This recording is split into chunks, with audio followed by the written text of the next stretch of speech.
High, শীতকাল চলে এসছে আর কড়াইশুঁটির কচুরি আলুর দম না খেলে ঠিক শীতকালটাকে শীতকাল বলে মনে হয় না।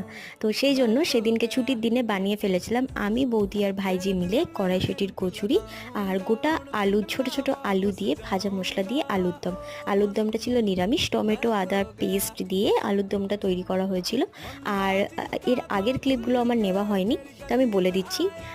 মটরশুঁটি, আদা আর কাঁচা লঙ্কা একেবারে পেস্ট করেছি, আর ভাজার সময় দিয়েছিলাম অল্প একটু হিং আর কালো জিরে, এটা দিয়ে ভালো করে পেস্টটা করে পুরটা বানিয়ে নিয়েছিলাম।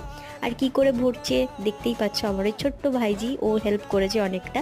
আর লুচিগুলো দুর্দান্ত, মানে কচুরিগুলো দুর্দান্ত ফুলেছিল, আর আলুর দমটাও দুর্দান্ত খেতে হয়েছিল। পুরোটাই করেছিল আমার বৌদি, আমি হেল্প করে দিয়েছিলাম। আর এর সাথে ছিল, মানে প্লেটিং হয়ে গেছে, আর এর সাথে ছিল নরম দুলের রসগোল্লা।